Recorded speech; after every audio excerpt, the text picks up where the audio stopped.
Hello, and welcome to this series, In the Life of Purpose.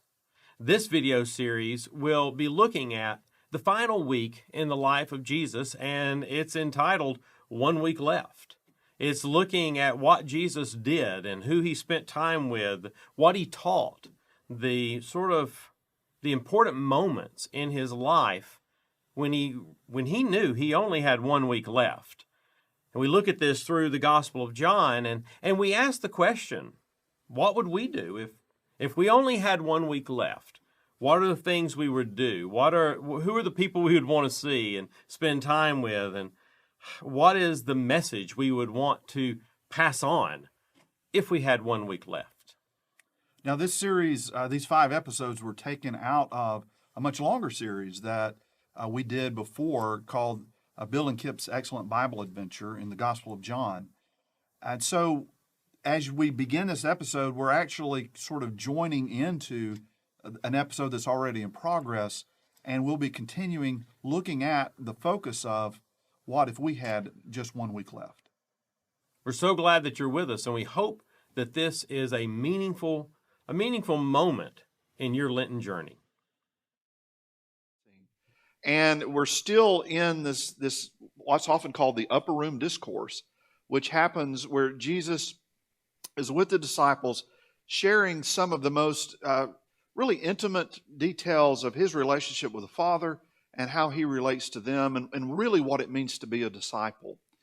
And so today we are looking particularly at where he begins to talk about the vine and branches, which I guess brings us to what's here on the table. I have to say that whatever free flower arranging course you took, you got your money's worth, because that is not a nice centerpiece for our table. We do encourage people not to give gifts to our family that involve living things that we're supposed to keep alive. Yeah. It is not. My father had the gift, did not pass it down in the DNA. But this one is talking about, Jesus says, I'm the vine, you're the branches.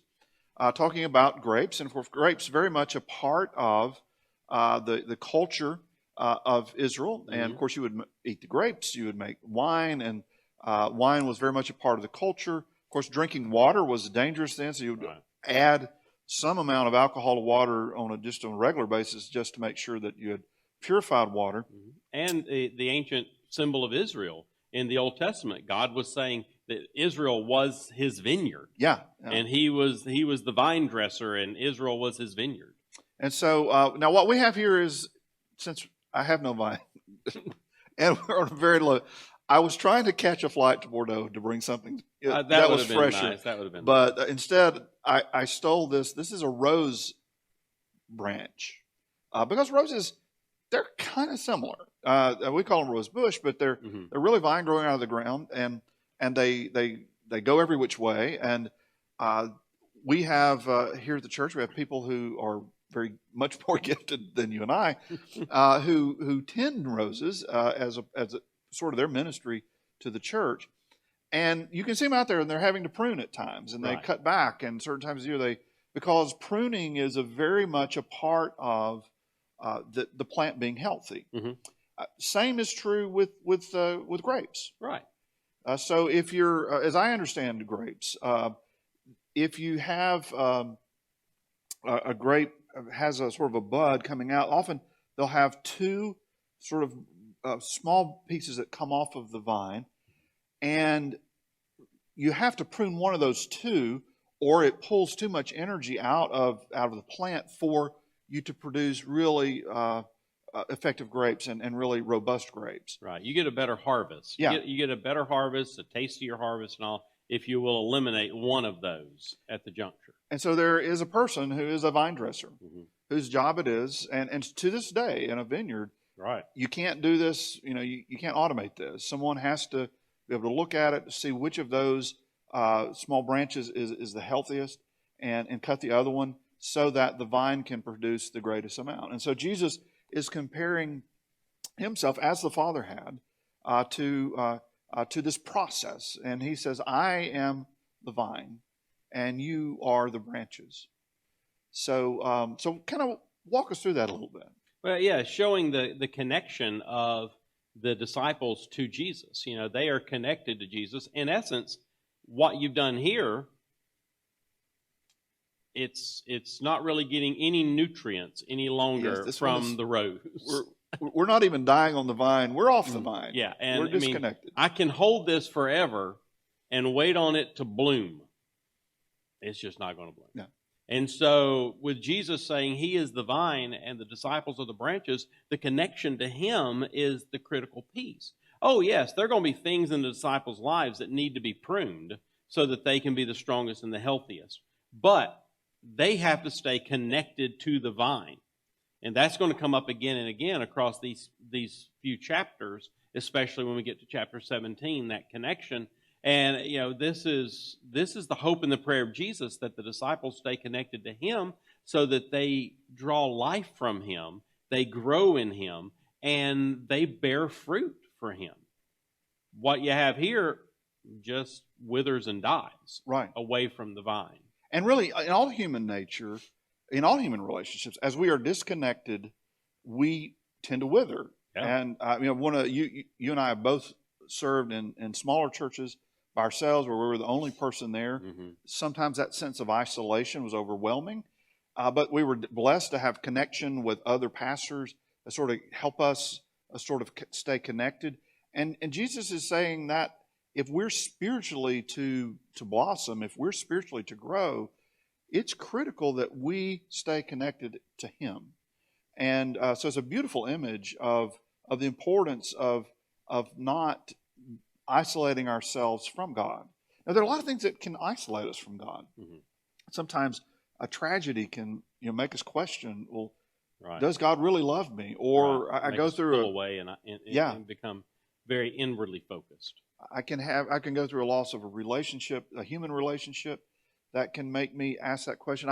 As a pastor, I've had people tell me, I lost a child and I just put God on a shelf, and because I didn't know what to do. But what was beautiful were those moments when they reconnected with God, and suddenly that spiritual vitality returned into their lives. And so there are a lot of. It's easy. I guess it's really hard work to some extent to stay connected to God.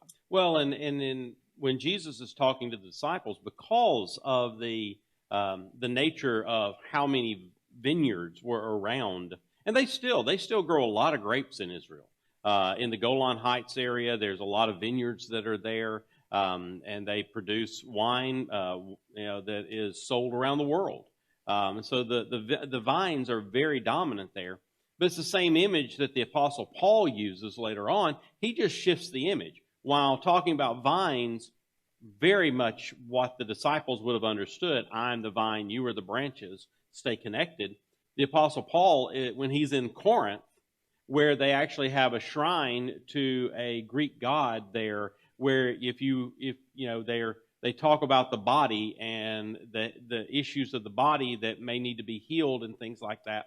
The Apostle Paul plays off of that with the Corinthians and says, hey, you're supposed to be part of the body of Christ, all connected one to another. You can't just remove a part of the body and that part of the body still be able to thrive all on its own sitting over here. You can't remove the hand and just lay the hand to the side and it still function like a hand. And if the foot's misfunctioning, it means that it's affecting the rest of the body too. That's right. And so you just can't go off in Corinth and do whatever you want to do in Corinth. Right. And so Paul uses that image because that was his community. Jesus uses the image of the vine, but it's all the same message, that we have to stay connected to one another and connected to Christ, which Paul says is the head of the body. Mm-hmm. And Jesus says that he is the actual vine itself. We're all tied in. So that's one of the pieces of teaching that happens in the discourse. Another one is this whole idea of servant friend. And he's trying to sort of shift their thoughts. He's getting ready to leave. Mm-hmm. And he's been their rabbi. Right. And he's wanting them to really step out of that student role and step into that leadership role and step into a different role. It reminds me, one of my favorite sermons from John Wesley is this sermon that he talks about how we have to move from having the faith of a servant to the faith of a son, where our faith shifts. No, we no longer see God as this sort of employer that's never quite happy with, is going to scream at you when you mess up. Right. Versus the son, who the father has everything invested in the son walking into the inheritance and taking over the farm or the business or whatever. And so there are going to be moments where the father's going to do some correcting, but it's out of love, Right? Because of what. Yes. And so when you start seeing God not as that person who is distantly and always kind of flustered just because that's just how they are, to this person that really has a purpose for your life. And I think that's kind of the same thing that we're seeing here. Jesus is moving that relationship. I want you to be my friend. I don't want you to be a servant, but be with me. Even though I'm the vine and you're the branches, still I want you to be moving to that role where you see me as your friend. Yeah, it's moving from that. It's moving from a functional relationship to an intimate relationship. Right. It's the, if you are an employer, you have the people that work for you, that you have that level of relationship with them. You provide the resources for them to live because you pay their wages. They provide you the skill that you need to accomplish your task. It is a relationship, but it's all functional. It's all based off of that kind of thinking. But then you also have your friends. And your friends are the ones that you will do anything for. And it doesn't matter if they can do anything for you back. It's not an even thing. Right. It's not trying to balance. I get this much work out of you, therefore I pay you this much. With a friend, it's not connected to that. With a friend, it is, I see that you need this. It doesn't matter if you can pay me back. It doesn't matter what. I want to be there for you. I care about you. And that's the relationship Jesus is wanting to have with the disciples, that they are so connected into the vine, that they are so connected that it is a true relationship, an intimate relationship versus a functional relationship. So we're seeing that shift. And then he comes back and says, and I'm going to be leaving you. But I've sent, and this is, we talked about this early in the series, I'm sending the Paraclete, which is we had a lot of fun with that word. It sounds like Paraclete, Paraclete. But it's only used in John, and very rarely used in John. But it's this idea of the comforter, the friend, that person that's going to be with you in the hardest of days. Right. That's going to be with you. I'm sending the Holy Spirit, the Paraclete, to be with you, and so he continues that sense of be prepared. I'm leaving, but I've got a plan. Don't panic. Because he tells them in his be prepared moments, he tells them, and be prepared. The people around here aren't very, very fond of me right now. There's a thing called guilty by association. If you think they're not fond of me, just wait. They're really not going to be fond of you. And so it is that connected, trying to keep them connected one to another and letting them know that the Paraclete will be with them. The Comforter, this friend that will stay with them always, is going to be there when the world turns against them.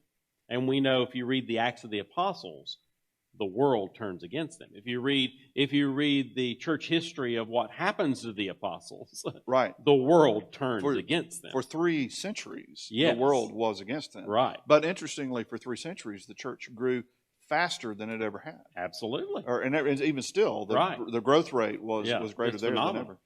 So chapter 17 is an interesting one as you continue to move through this.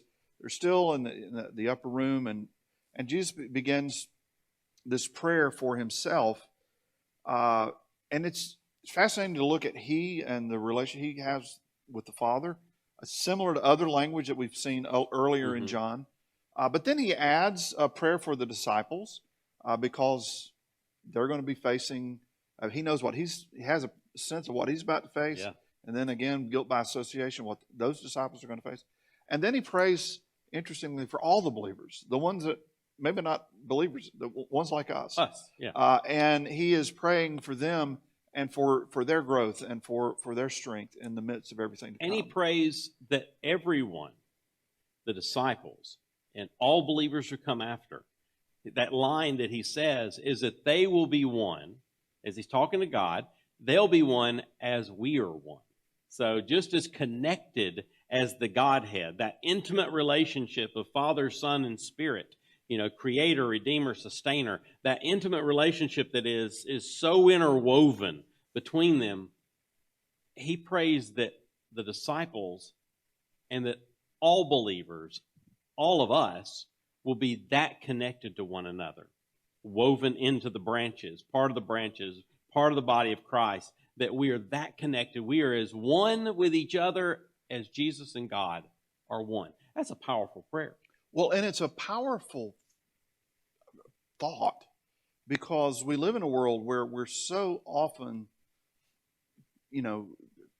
so driven by the idea that everything's by chance, that it just happens, that the third rock is from the sun and that we're on it. And then the whole, why we're here is pure chance and just luck.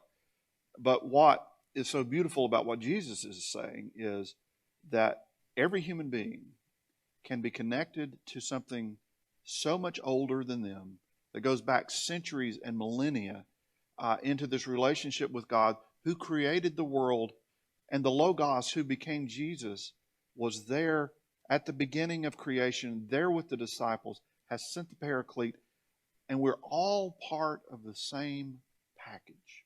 And so in our human desire that seems to be just in us, to want to be a part of something big, to want to be a part of something bigger than ourselves, and we know that when we are a part of something bigger than ourselves, usually we find a level of fulfillment in our life that we don't get otherwise when we're cut off and separate. Jesus is telling us in this that we have the opportunity to be not only part of something bigger than ourselves right now, but part of something bigger than ourselves that is eternal, that always has been and always will be, and we get to be part of that. And the future will be connected back to us as we're connected back to the Father. Right. What an incredible and exciting way to live. It is, absolutely.